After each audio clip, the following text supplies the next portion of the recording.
What's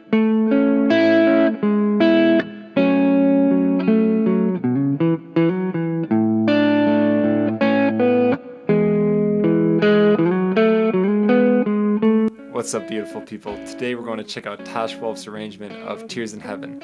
So we're going to look at the original song and compare it to hers to see how she drew from it and how she came up with her own ideas. And we're going to show you exactly how to implement those ideas, make them your own, and come up with your own cool arrangement and just jam on this song in the best way possible. So let's start by just checking out her arrangement.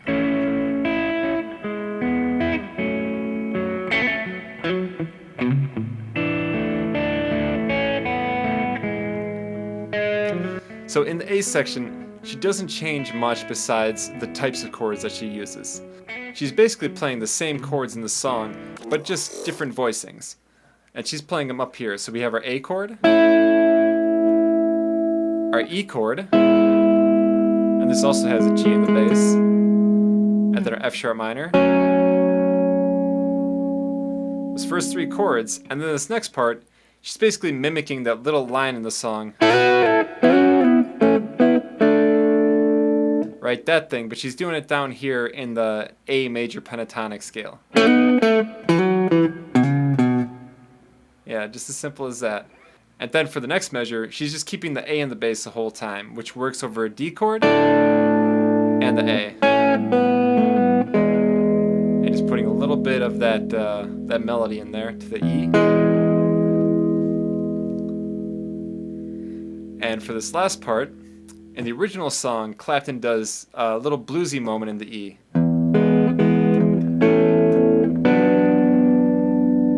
And that's super common in the blues if you think about just like a...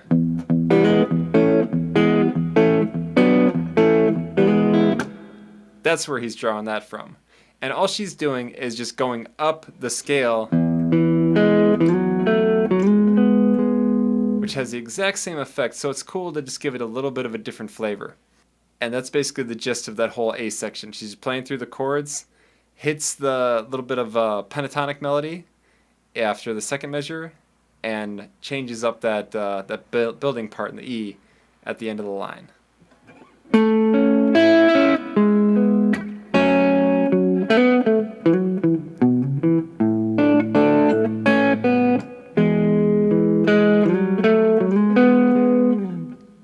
So I'm playing it like a little bit differently, but that's the fun of it. You can just take those ideas and do whatever you want with it. You could pick or strum, but that's the general idea. And then after that, to really start to make it your own, you could start with just those two improvised parts over the F sharp minor with the pentatonic scale, or over the E, and you could either improvise over A pentatonic, or you could do some other E moments, like this move in 6. So let me try that.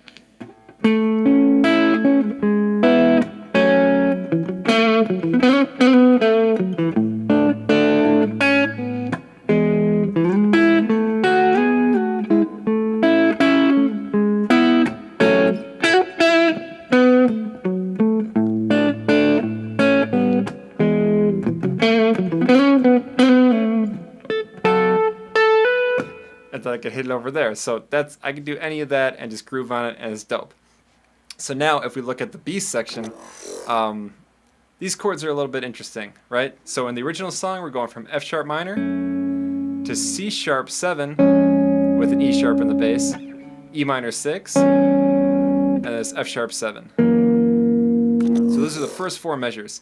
And what she does is pretty dope, actually. So we take the original chord, F sharp minor, bring it up here to the 9th fret. And this move right here, this is, I love this. So this is basically, it's like a E sharp diminished. Yeah, which is a substitute for a C sharp. If I take E sharp diminished, put a C sharp in the bass, that becomes a C sharp 7 flat 9. So that's your sub.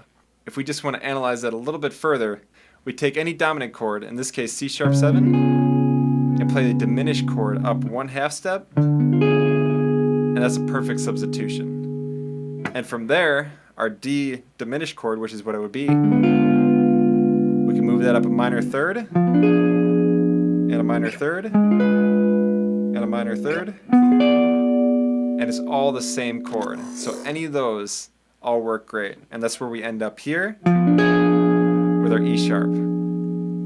So then we continue with this perfect descending motion down to E minor.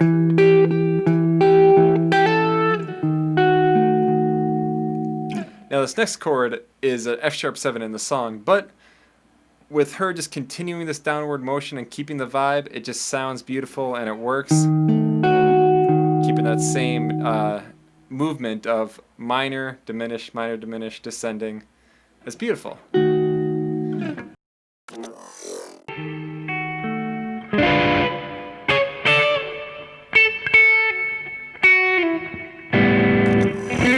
And then she hits this A slash chord to resolve on an A, which is weird because the song goes B minor and then D slash E, which naturally resolves to A. So I'm just gonna change it up on my own just because I think it'll be a little bit nicer. And what I like to do is add in this diminished chord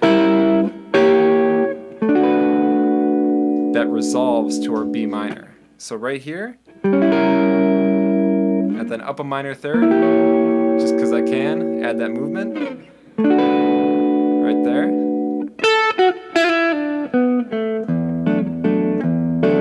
To my D with the E in the bass. And I'm just doing some B minor pentatonic stuff. And I bring it right back home to A with the melody. Right, and that's beautiful. I think it's great like that. And then from there, I could take that B section and do whatever I want with it. Right, I'll do my F sharp, move up a minor third, E minor,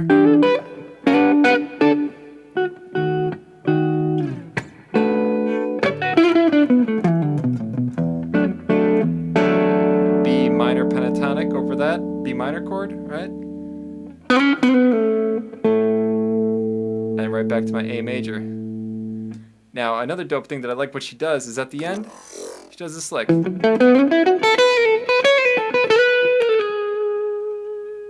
I love it because it just goes up this A major pentatonic scale. But then it's really tasteful when she kind of hits this descending note to the major 7. Like it's like not quite expected, so it sounds very tasteful. And then my very favorite moment is the very end. She hits these arpeggios.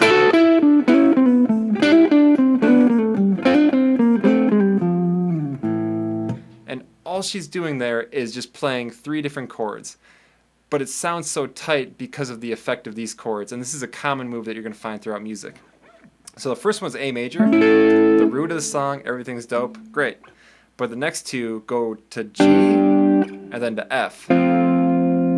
And that flat 6, flat 7 chord progression is super common, especially in a major chord, that just brings out this brightness. It completely changes. Technically, it would be an A minor, those 2 chords. So it takes us out of the key and it offers us this brightness. And probably the most notable song that I could think of that does that is With a Little Help from My Friends by the Beatles. It has that kind of like bum bum, it brings it into it and it's dope. And it brings this energy. So if anytime you're in a major chord, in a major key, and you just want to make this pop a little bit more, you add those 2 chords in there. So take these ideas, just like play around with it, and try and make your own thing out of it, right? You have these chords, and you can put in your major scale, pentatonic, improvisations in between it. You can play around with different voicings and come up with your own thing. And the key is just to stay in the groove and everything. And if you want the tabs exactly for how she plays it, click the link below in the description. I have the tabs right there. And if you really like what she does and just want to see a special series, I'm putting out specifically on my Patreon her top 4 most viewed videos, tabbing them out and making videos for them. So you'll be able to see those all throughout this month, and then after this month, just up there and see them whenever you want. So if you want to get down to this type of music, hit me up and let me know what you're checking out. I'll show you how to do it. And I take suggestions, so hit me up. I'm on Instagram. Keep jamming that guitar, man. Peace, love, stay nasty.